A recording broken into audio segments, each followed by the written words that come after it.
মা বাবার অজান্তে খেলতে গিয়ে জলমগ্ন ধানি জমিতে পড়ে ডুবে মৃত্যু হলো এক 4.5 বছরের শিশুর। মৃত শিশুর নাম হৃত্বিক দেববর্মা, পিতার নাম সঞ্জয় দেববর্মা। ঘটনা বুধবার দুপুরে বিশ্রামগঞ্জের করইমুড়া এলাকায়। জানা গেছে, সঞ্জয় দেববর্মার বাড়িটি টিলাভূমিতে অবস্থিত।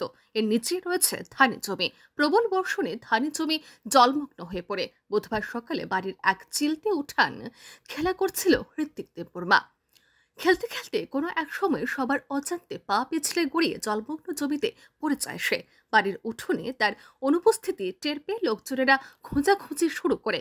বেশ কিছুক্ষণ বাদে জলমগ্ন ধানের জমিতে ভেসে উঠে হৃত্বিক দেববর্মার নিথর দেহ। তাকে সাথে সাথে করইমুড়া সামাজিক স্বাস্থ্য কেন্দ্রে নিয়ে যাওয়া হয়। সেখানে কর্তব্যরত সিএইচও সংহিতা ভৌমিক পরীক্ষা নিরীক্ষার পর তাকে মৃত বলে ঘোষণা করে। আমি তো দেখলাম যে বাচ্চাটা মানে মৃত অবস্থায় আছে। তো আজকে তো প্রচন্ড বৃষ্টি হয়েছে, আজকে 3-4 দিন যাবত প্রচন্ড বৃষ্টি। তো বৃষ্টিতে এখানে রাস্তাগুলো প্রচন্ড স্লিপারি, আর এটা একটু টিলার মধ্যে বাড়িটা। তো বাচ্চাটা খেলতে খেলতে মানে মা যা করলো আর কি, মা বাবার অনুসারে তো বাচ্চাটা নাকি তারা অনেকক্ষণ যাবত পাইতাছিল না যে যখন জল নাকি শুকাইলো, গ্রামের মানুষ কইলো জল নাকি শুকানোর পরে নাকি তারা দেখছে বাচ্চাটা ভাইসে উঠছে।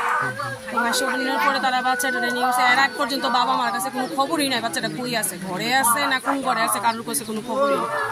বাচ্চাটা এখানে আনার পর তুললে আনার পর দেখলাম, আমারও খবর দিল, আমিও আইলাম। সেটার সঙ্গে সঙ্গে দেখলাম, শুনে সেটা দৌড়ে আইলাম। দেখলাম যে বাচ্চাটার পালস চেক করলাম, দেখলাম যে অক্সিজেন সার্কুলেশন বন্ধ হয়ে গেছে, নীল হয়ে গেছে, পালস বন্ধ হয়ে গেছে। সবকিছু চেক করার পর এর আগে বাচ্চাটা উড়ে গেছে। আমি আসার অনেকক্ষণ আগে বাচ্চাটা মৃত। তো এখন তো যা দেখতেছি বাচ্চাটা জলে ডুবা শ্বাসরোধ হয়ে মারা গেছে। এই মর্মান্তিক ঘটনার খবর পেয়ে সঞ্জয় দেববর্মার বাড়ি ছুটে যান চরিলাম বিজেপি মণ্ডল সভাপতি রাজকুমার দেবনাথ, প্রদেশ বিজেপি জনজাতি মোর্চার প্রাক্তন সম্পাদক প্রতীক দেববর্মা সহ অন্যান্যরা। নেতৃবৃন্দ শোক সন্তপ্ত পরিবার পরিজনদের প্রতি গভীর সমবেদনা জ্ঞাপন করেন।